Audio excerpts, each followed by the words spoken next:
Howdy, folks, and welcome back to my second proper 100% run of the Talos Principle 2.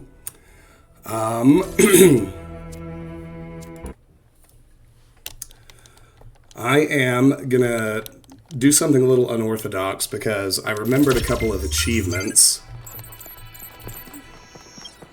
that I forgot to unlock at the first opportunity. So I'm actually going to run back to the tram station right quick, go restart one of the easier puzzles.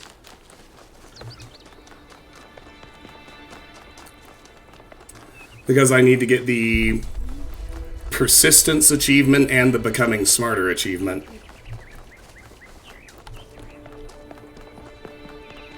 I want to do that before we head in for the first megastructure visit.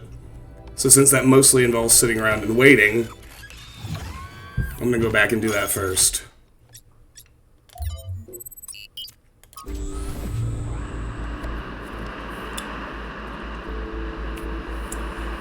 So the first one we're going to grab is persistent.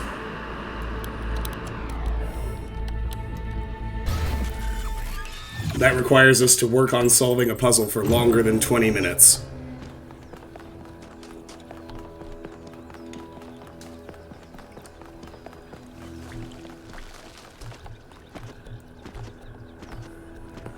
So let's just start with the easiest possible puzzle. We'll use the Prometheus terminal to restart it.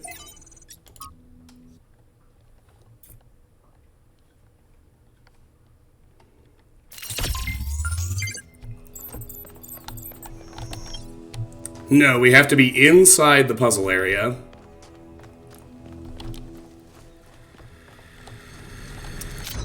And we can't just run the game in the background either.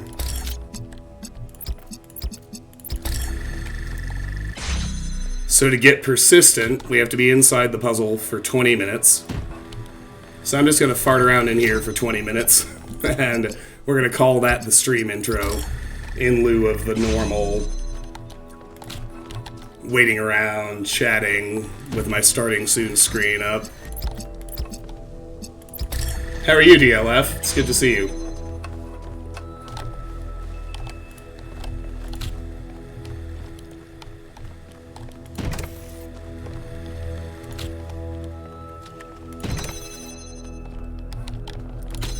Yeah, it actually does re-enable the progress wheel. That's good, and I'll have an idea of how much time has gone by thanks to the stream timer. That's pretty good, too.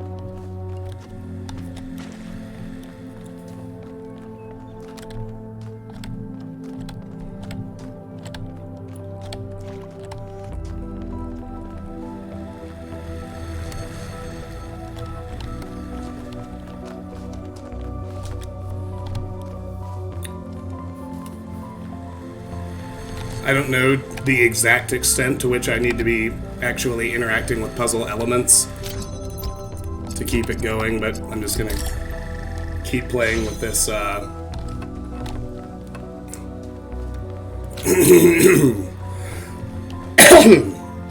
with this stuff until the achievement unlocks.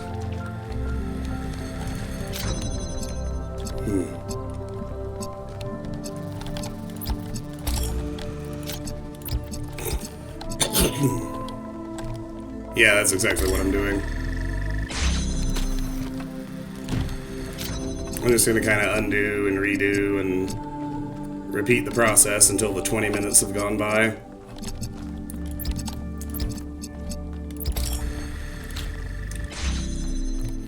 The funny thing is, of course, I unlocked this achievement naturally on my first run. There were puzzles that just took me longer than 20 minutes to solve, but not after completing them all even once, obviously.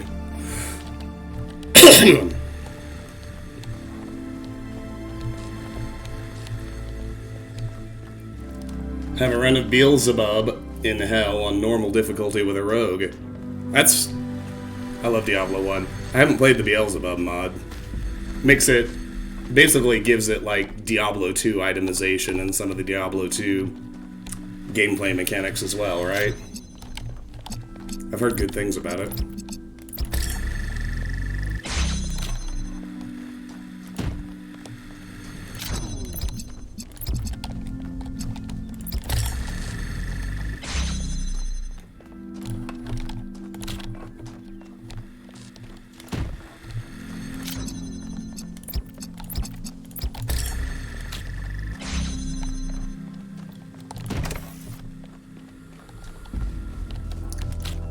I hate time limits in my games.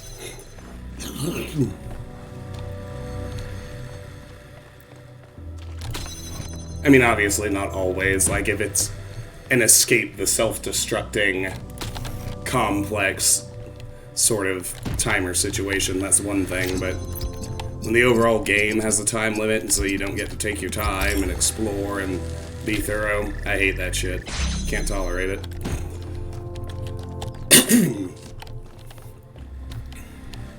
So is that a whole campaign time limit, or is it just for the actual fight with Diablo?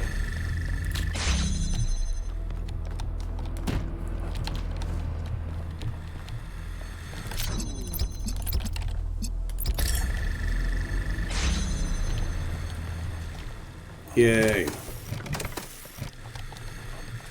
I think we've been in here like 3 minutes, maybe 4. 20 minutes is a long time when you're sitting there staring at a clock, I'll tell you that. And we can't run the game in the background. We can't, like, go react to a YouTube video or something while we're waiting. Achievements like this are a little on the annoying side, not gonna lie.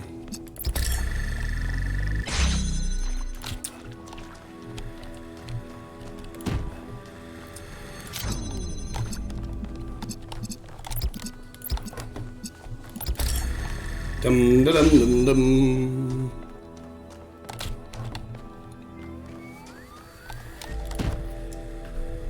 A second.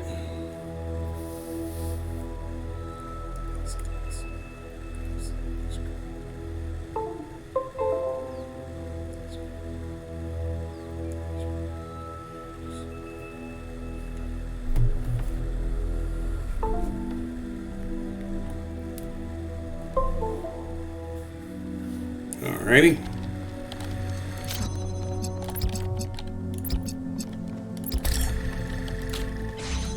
Okay, I think that's 5 minutes. 15 to go.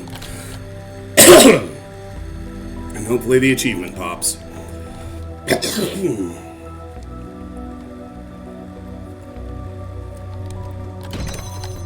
Oh, okay.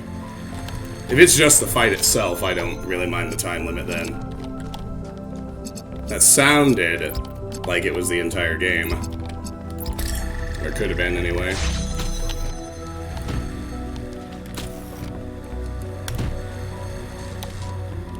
Boring achievements. The worst kind, but we gotta get that hundo.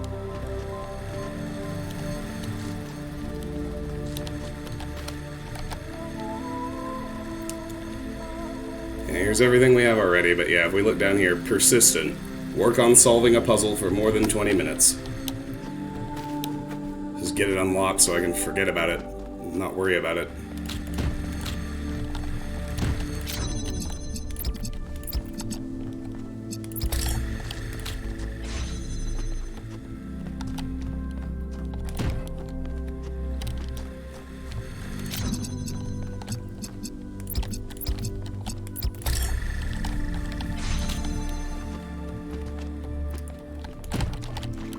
An entire hour to clear level 16.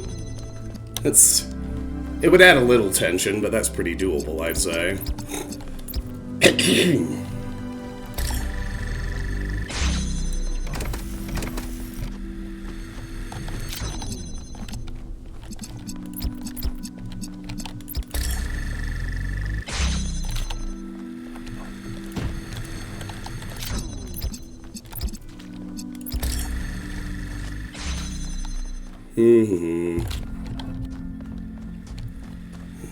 Thief guard sounds.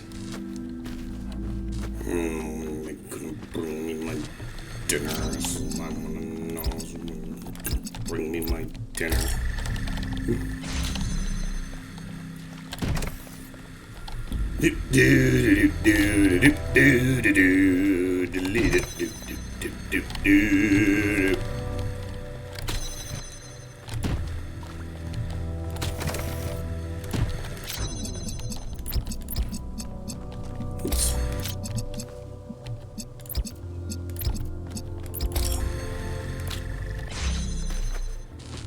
Alright, we're getting close to the 10-minute mark, at least. Could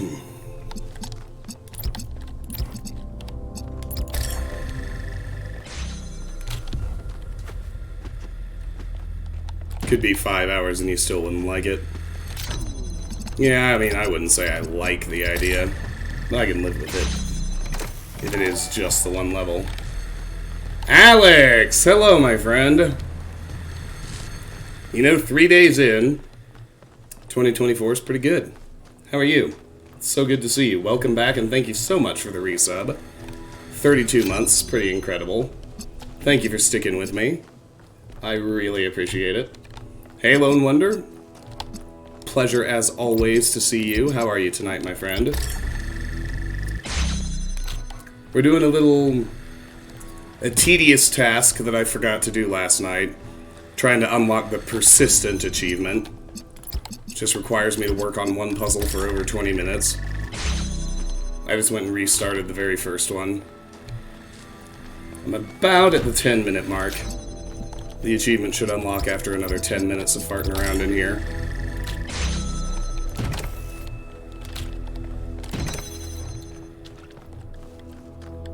Well, that's very kind of you, Alex.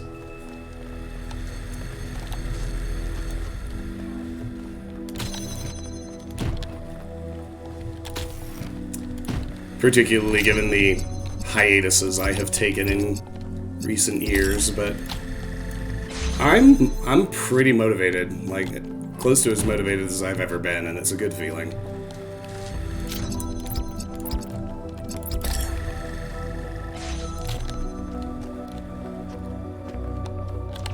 That's great.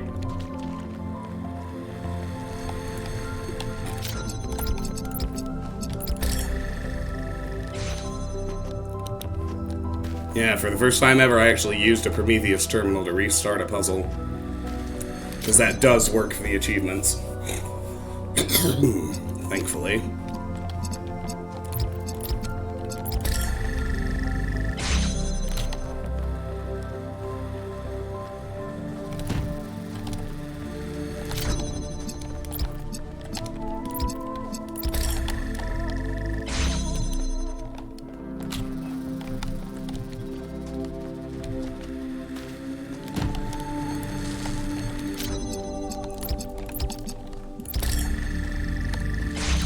I'm not sure exactly to what extent I need to be actively moving pieces around for it to count it as working on the puzzle. I know for sure I can't just run the game in the background and not do anything, so I'm just gonna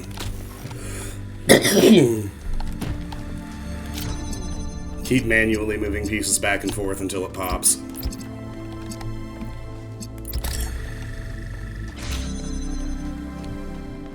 "20 minutes. Here, I'll show you right quick. My overlay is working properly. Persistent. Work on solving a puzzle for more than 20 minutes. We're at about the 12-minute mark, I want to say, since I restarted the thing. So, it's 8-ish minutes to go, and the achievement should pop.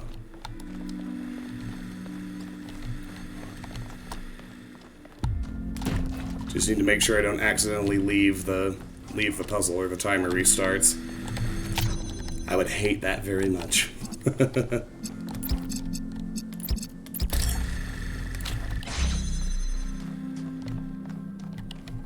That's true. I lamented already that I should have remembered to do this last night and didn't. What's funny, of course, is that in the blind playthrough, almost everyone unlocks this naturally. It'd be really odd if there wasn't at least one puzzle that took you longer than 20 minutes to solve.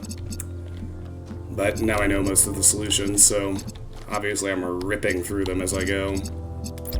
Zero chance it would unlock naturally. I'll have to manually fart around and do it like this. So I'd rather get it over with so I don't have to remember it later.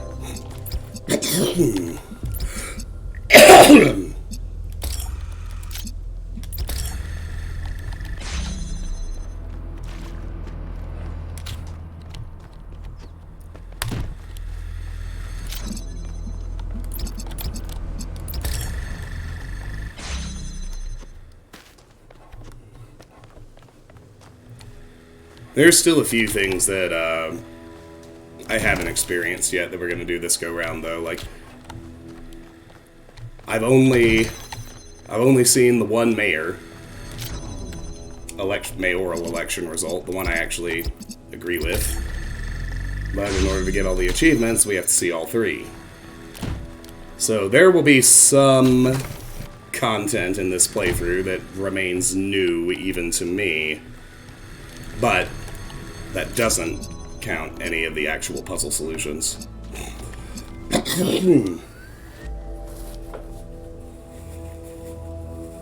Hi, Wykar, how are you? Welcome back, it's good to see you again.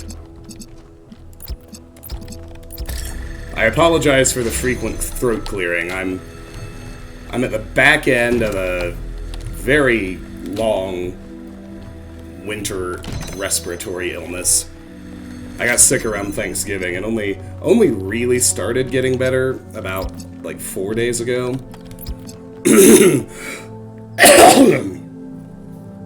I'm at about 97% now, but there's still just a little garbage running around in there.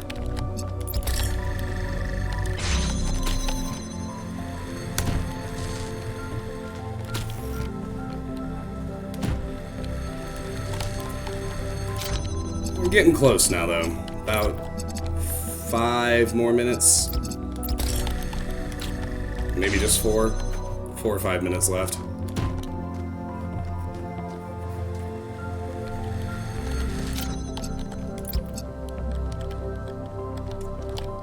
Finished your run yesterday. How far'd you go?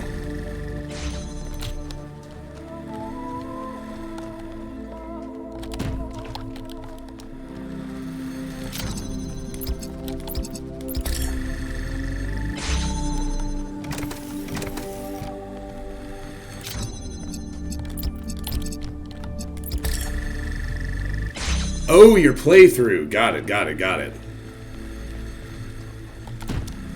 How'd you like the game? Even given the undeniably bounteous year we've had, this is my game of the year for 2023. I realize that's a matter of very personal taste, however, because there were so many incredible games this year.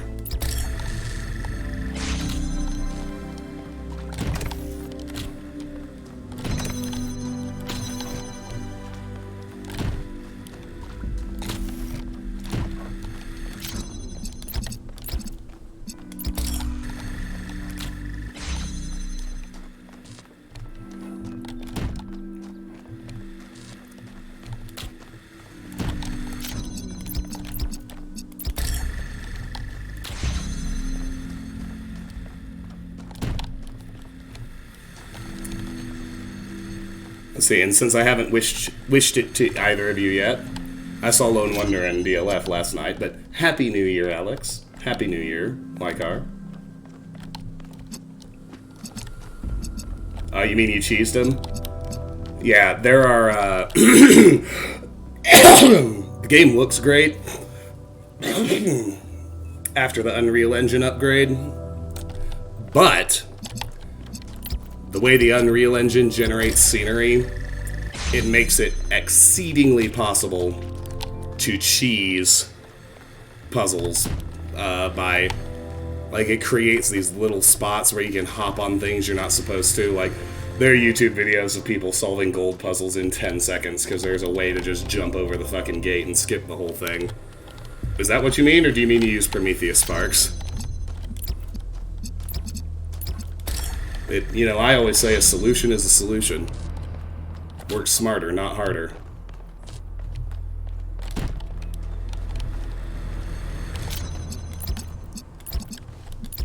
Should be down to just 2 or 3 minutes now if I didn't register the exact minute I reset the puzzle, but we're getting close.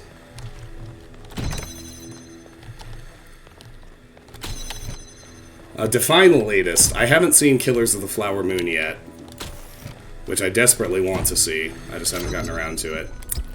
The last big movies I saw were Barbie and Oppenheimer, both of which I loved for very different reasons.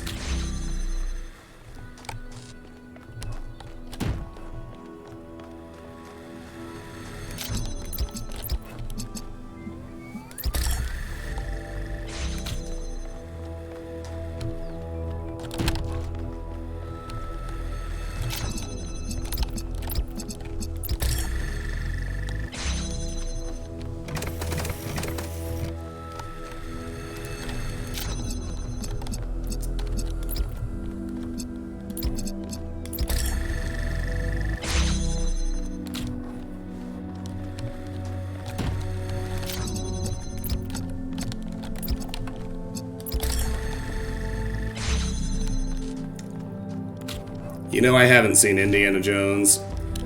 I don't roll with the whole woke movies suck nonsense, because frankly I think that's nonsense, but I heard that as old as Harrison Ford is, it was kind of weirdly sad to watch. I heard that review from a lot of people who really love Indiana Jones, of which I would say I am such a person.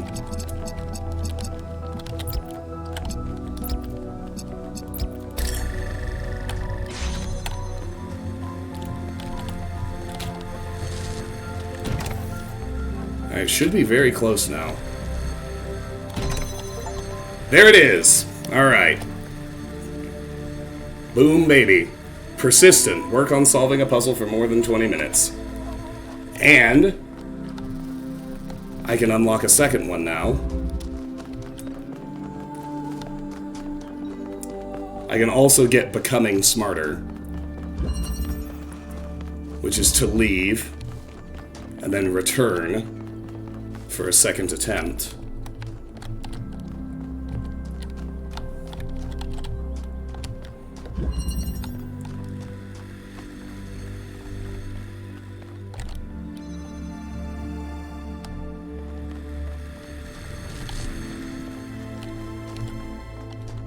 That didn't work.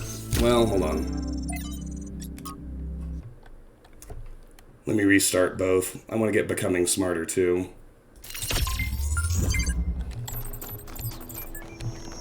Maybe both puzzles need to be active. Maybe that's the idea. Let me restart both of these.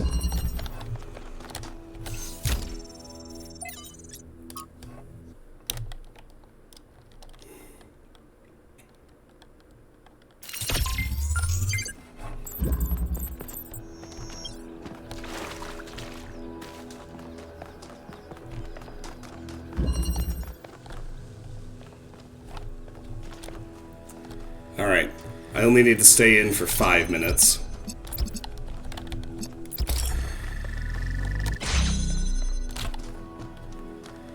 A little unfortunate to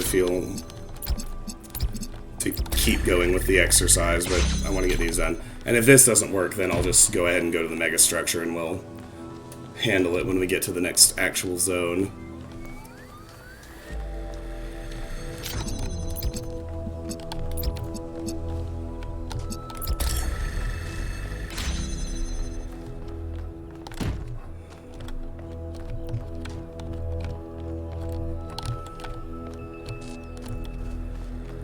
Like I said, Wykar, a solution is a solution. A win is a win.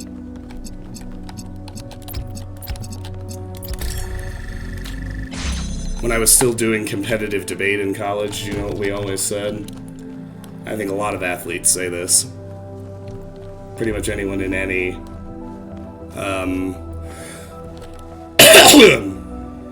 competitive activity. You know what winning by default is? It's fucking winning. That's what it is.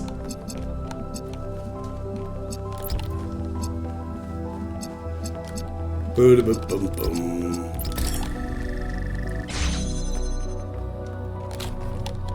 I heard good things about the Mad Max video game. It piqued my curiosity, but I never tried it.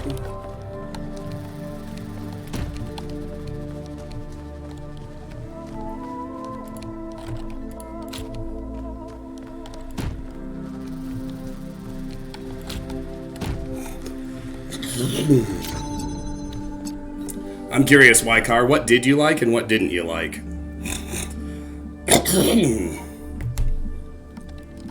I have gripes with the difficulty of deciphering some of the Sphinx images.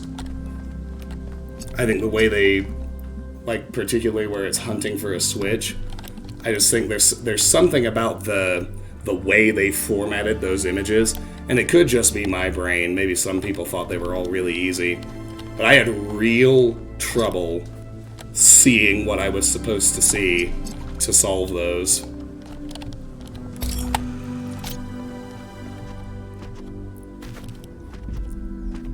I also thought there were 2 genuinely unfair Pandora stars. God dang it type stuff. You probably know the exact two I'm thinking of. The one in the Circular Oasis and the one in the Anthropic Hills.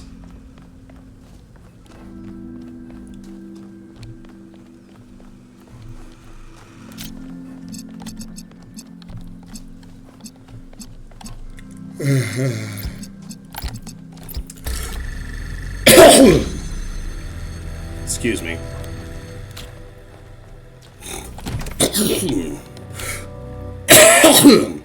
I agree. I think if I'm comparing that to the puzzles, I enjoyed the puzzles. I like the design ethos of the puzzles, but the draw of the game, the reason I love it so much, is definitely the philosophy and storytelling and the writing. I thought the characters were really well written. They all end up fleshed out enough to seem like real people, which I really appreciated.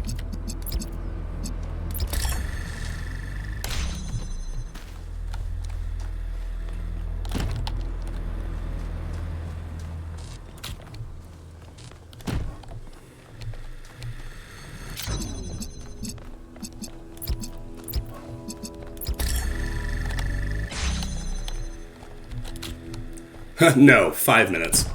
To get, so here, this is the other one I'm trying to get. Becoming Smarter, return to a puzzle for a second attempt.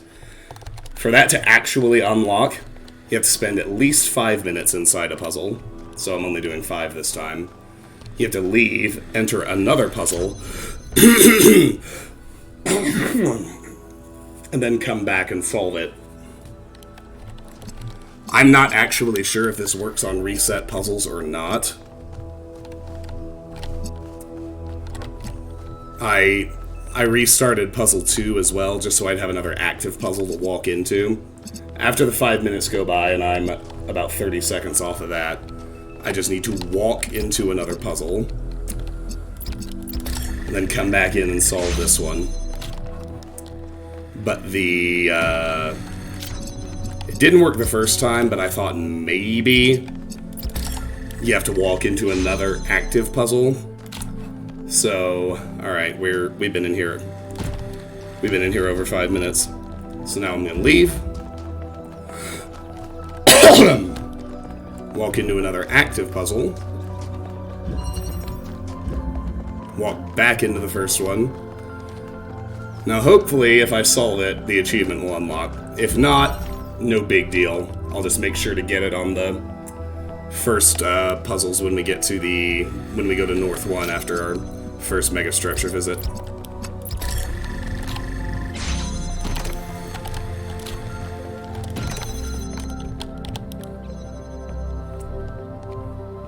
Alright, yeah, it didn't work. So maybe you just can't use a restarted puzzle for this one. That's alright. I don't want to leave this one unsolved, so I'll resolve it right quick and then we'll head back to the megastructure. So yeah, I need a blue. No, I'm sorry, I need a green.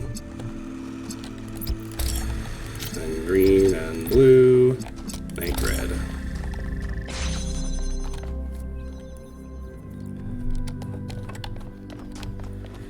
It's interesting that you thought the Unreal Engine was a downgrade, though. I think this game looks much better than the first, which is in no way a knock on the first.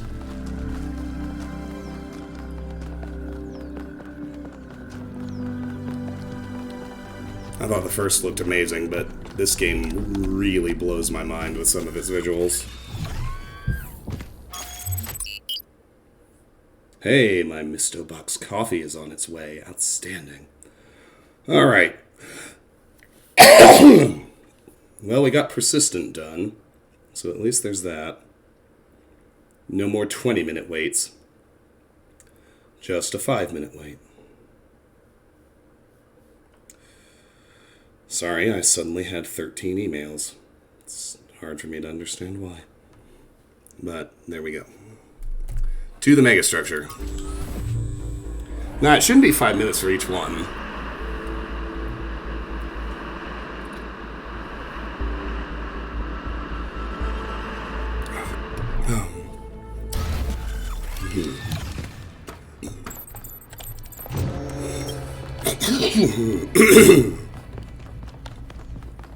Maybe you need to solve the other puzzle. Make it an actual, like, leave and come back.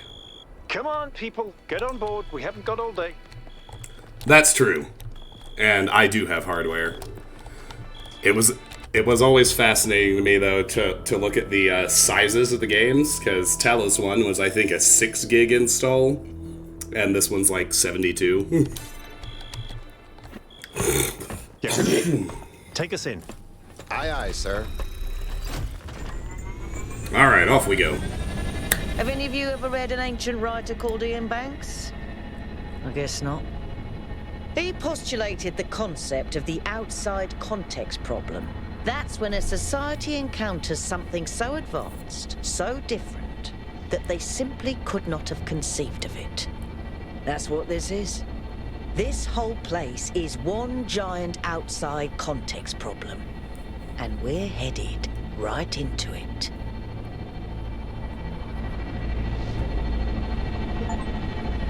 Into the machine. Enter the megastructure. I think I can set down over there. Should I? Please do. I can't wait to get a closer look. Achievement unlocked.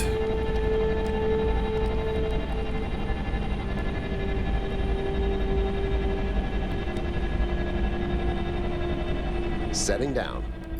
Okay, everyone. We need to Explore the as area. much as we can, separately if need be, but stay in touch.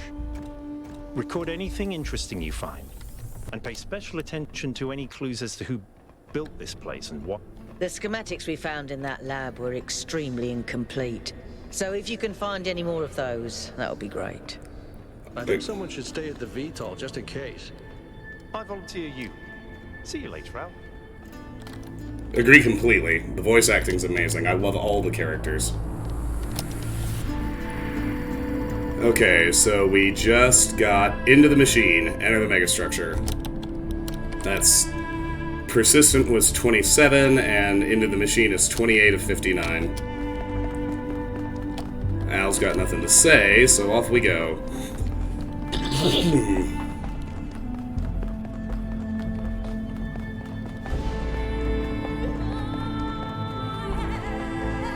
The soundtrack, too. Oh my god.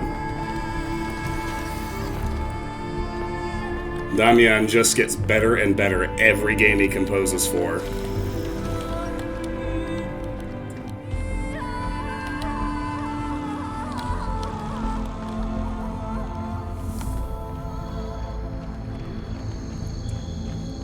Alright. So Melville hops straight onto this terminal. So we'll have to remember to look at it on our way out. Let's see what Byron's up to. Isn't this an incredible space? Look at it all, it's beautiful. I'm not sure I see it. I agree. That's good, that's excellent. I find that a lot of people these days can't see the beauty in things created by human hand. They can look at an ant colony or a coral reef and be impressed, but if it was made by humans, they just don't see it. It's good to be humble as an individual, but we have to be careful not to lose track of our accomplishments as a species. Agree completely, If we're Byron. impressed by the complex patterns produced by animals, then this is breathtaking. And it is. Just look at it, man. Yeah, I've actually heard a lot of complaints about the game being very, very, very hardware intensive. I happen to have hardware, but I feel for people who don't.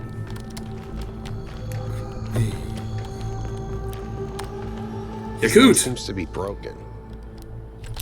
Alright. Well, that's everybody accounted for. There's a terminal over here.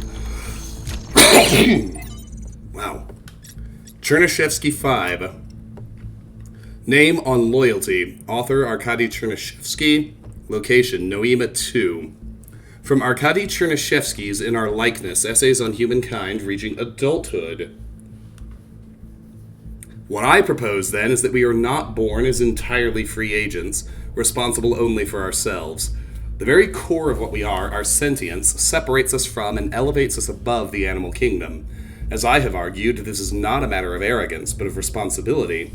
However, this blessing also demands something else from us, something more personal than responsibility, and that is loyalty. I love this piece right here. Our ancestors, less atomized than we are, experienced a crude version of this loyalty, swearing allegiance to tribes, races, nations, and other such semi-fictional concepts. This fragmented understanding was easily exploited and led to many conflicts. We can condemn them for that, or we can choose to believe these were necessary historical steps towards our growth. But above all, we must stop indulging in such childlike behavior. Our species can no longer afford to believe in Mother Russia or Uncle Sam. Neither, however, can we afford to indulge in the adolescent rebel's misanthropy, rejecting the many gifts we have been lucky enough to receive. Not from above, but from the history of our species. To put it simply, each of us owes a burden of loyalty to humanity itself, to the human project across time and space. This is not a minor matter or some abstract issue for philosophers. It is a profound and significant part of every human life. It is a universal source of meaning and insight that can bind us together and set us on a path for a brighter future. And it is also a division, a line that must hold against those who preach the gospel of self-annihilation. We ignore it at our peril. Failed to load profile. Chernyshevsky, like Drennan, stood by this belief to the bitter end. Without him, the archive would not exist. As we owe humanity our loyalty, so we owe a more personal debt to those individuals who gave everything for our story to continue. I've played the very first God of War on the PS2. I played it way back in undergrad. It's the only one I've played, but I really did like it. I thought it was a lot of fun. Just never got around to any of the sequels.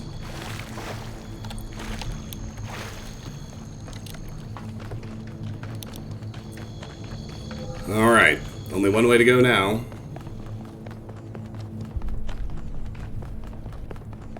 Hold on a second, 1K. I think I can find an override for that door. Maybe after that, you can help me with this elevator? One problem at a time. What's going on with these file structures? Okay, it should be opening. Now, about the elevator. Actually, the elevator's fine. Are you sure?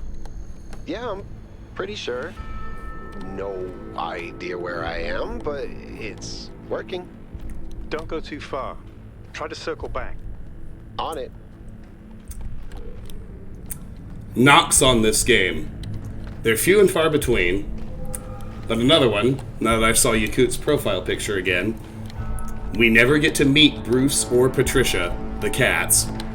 That's not cool. I'm sorry.